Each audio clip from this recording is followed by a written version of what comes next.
మోకరిల్లిందో almost కాళ్లు పట్టుకుందో భారత్ శాంతించడంతో ఊపిరి పీల్చుకుంది పాకిస్తాన్. అయితే ఆ ఆనందం ఎక్కువసేపు నిలవడం లేదు పాకిస్తాన్కి. ఇప్పుడు మరో టెన్షన్ వచ్చి చేరింది.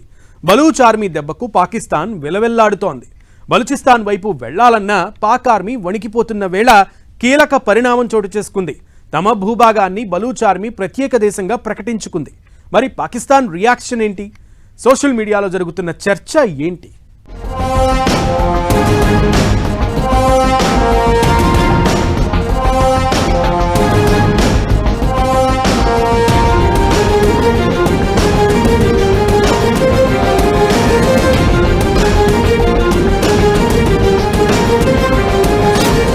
పాక్ మైండ్ బ్లాంక్ షాక్ ఇచ్చిన బిఎల్ఏ తమ దేశాన్ని స్వతంత్ర దేశంగా ప్రకటన. పాక్ మరిన్ని ముక్కలు కాబోతోందా? బిఎల్ఏ ప్రకటనపై పాక్ రియాక్షన్ ఏంటి? అసలు ప్రత్యేక దేశం డిమాండ్ ఎందుకు? బలూచ్ ప్రత్యేక దేశమైతే పాక్ నష్టమేంటి?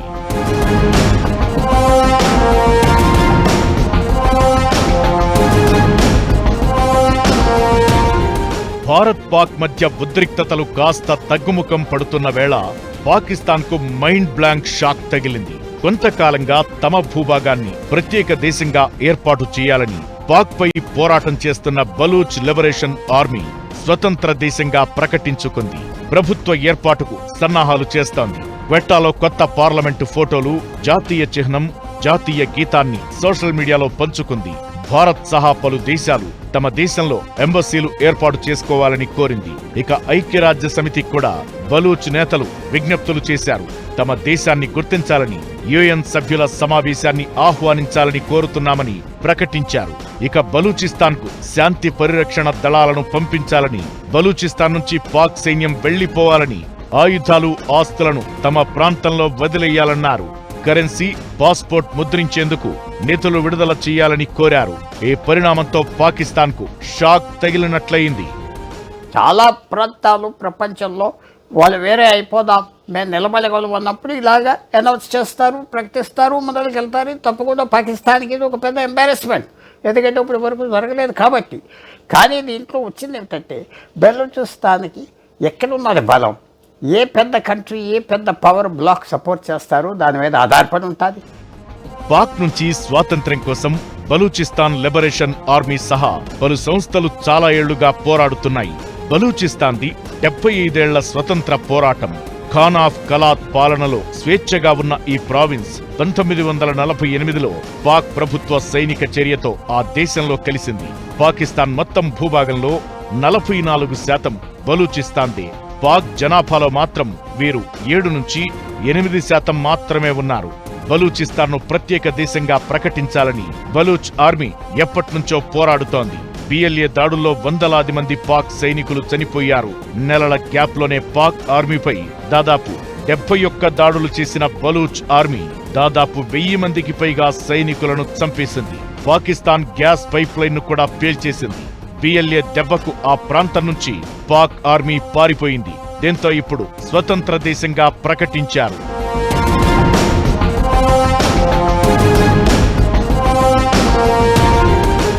పాకిస్తాన్ నుంచి స్వాతంత్ర్యం ప్రకటించుకుంటూ బలూచిస్తాన్ జాతీయవాద నాయకులు చేసిన ప్రకటన సంచలనంగా మారింది. బలూచిస్తాన్ వీధుల్లో ఉద్యమకారులు తమ ప్రత్యేక జెండాతో ప్రదర్శనలు నిర్వహించారు. సోషల్ మీడియా ప్లాట్ఫామ్లో రిపబ్లిక్ ఆఫ్ బలూచిస్తాన్ అనే పదం ట్రెండింగ్ గా మారింది. రచయిత మీర్ యూర్ బలోచ్ బలూచిస్తాన్ స్వాతంత్ర్యాన్ని ప్రకటించారు.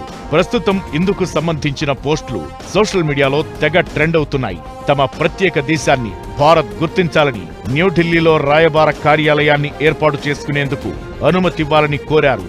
శత్రువు వీక్ గా ఉన్నప్పుడే దెబ్బతీయాలి అన్నట్లుగా భారత్ మీద ఓవర్ యాక్షన్ చేసి పళ్లు రాలగొట్టుకున్న పాక్ ను బలూచ్ ఆర్మీ టైం చూసి దెబ్బ కొట్టినట్లయింది.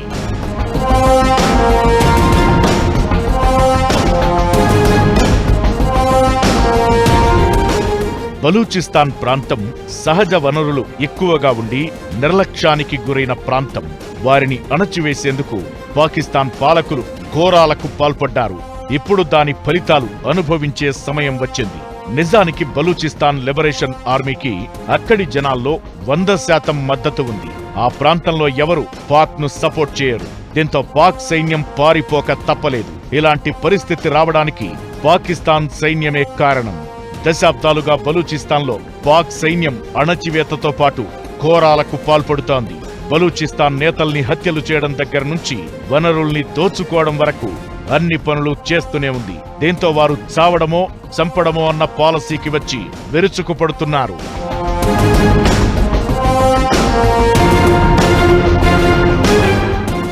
దాదాపు అడుక్కునే పొజిషన్. ఆ దరిద్రపు చైనా తప్ప ఆదుకునే వారు కాదు కదా, అయ్యో అనేవాళ్లు కూడా లేరు. ఇలాంటి టైంలో పాక్ను గురిచూసి దెబ్బ కొట్టింది బిఎల్ఏ. బలూచిస్తాన్ స్వతంత్ర దేశంగా ప్రకటించడంతో ఏం జరగబోతోంది? ఇక అసలు నరకం ఏంటో పాక్ ఎక్స్పీరియన్స్ చేయబోతోందా? పాక్ మరిన్ని ముక్కలు కావడం ఖాయమా? పాకిస్తాన్కు జరగబోయే నష్టం ఏంటి?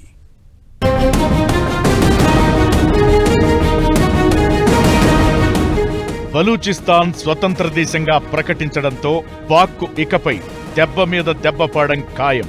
అందులో మొదటిది, నైసర్గికంగా పాక్ మరింత వీక్ అవుతుంది. మొత్తం పాకిస్తాన్లోనే 44% వేరుపడడం అంటే మ్యాప్లో దాదాపు సగం మాయమైనట్లే. బలూచిస్తాన్ పంచాయతీకి తోడు సింధ్, గిల్గిట్ బాల్టిస్తాన్ కూడా వేరుపడే ఛాన్స్ ఉంటుంది. పాక్కు ఇది మరో దెబ్బగా మారడం ఖాయం. ఇక రెండో సమస్య, చైనా నుంచి సాయం కష్టమే. ఇన్నాళ్లు పాకిస్తాన్కు చైనా అండగా నిలిచింది, సాయం చేసిందే. బలూచిస్తాన్ను చూసి అక్కడి సహజ వనరులపై చైనా కన్నేసింది. చైనాకు కావలసింది బలూచిస్తాన్, అందులో ఉన్న విశేష ఖనిజ సంపదలు. అంతే తప్ప పాక్ మీద ప్రత్యేకంగా ప్రేమేమీ లేదు. దీంతో ఆ దేశం నుంచి పాక్కు సాయం ఆగిపోవడం ఖాయం. ఇకపై చైనా ఏదైనా సాయం చెయ్యాలి అనుకుంటే ఏదో మాయ చేసో మ్యాజిక్ చేసో బలూచ్ నేతలను ఒప్పించి ఆ దేశానికే సాయం చేసే అవకాశం ఉంటుంది. వేరే దేశం కావాలని వాళ్ళు పోరాడతారు, మాకు మళ్ళీ మా హక్కులు వస్తాయి. ఎక్కువ ఆస్తి పాకిస్తాన్లో, మా బలూచిస్తాన్లో ఉన్నది. మేము తక్కువ జనం, బయట జనం వచ్చారు. ఇవన్నీ కాంక్రీట్గా కనపడుతుంది. ఏం డెవలప్మెంట్ కూడా లేదు అక్కడ. ఆ ప్రజలు ఎవరు చూడలేరు. ఈ కారణాలన్నీ పెట్టుకుని మనం వేరే దేశం సంపాదించుకుంటే యాస్తంతా మనకు వస్తుంది, మనం ఎంజాయ్ చేయొచ్చు బలూచీస్ అని. ప్రపంచవ్యాప్తంగా ఎక్కడ బలూచీస్ ఉన్నారో వాళ్ళందరూ సపోర్ట్ చేస్తారు.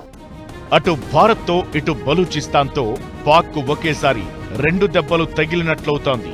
బలూచిస్తాన్ను వేరు చేసుకోవడం అంటే పాకిస్తాన్ దాదాపు సగం శక్తిని కోల్పోయినట్టే.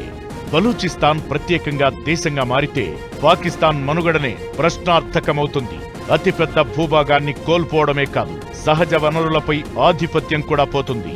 పాకిస్తాన్ తీర ప్రాంతం తగ్గిపోతుంది. ప్రపంచ పటంలో పాక్ మ్యాప్ చిన్నగా మారిపోవడమే కాదు, ప్రపంచ రాజకీయాల్లో ఆ దేశ పాత్ర అంతకంటే చిన్నదవుతుంది. ఇక అటు బలూచిస్తాన్ స్ఫూర్తితో పీఓకే తిరిగి భారత్లో అంతర్భాగం కావచ్చు.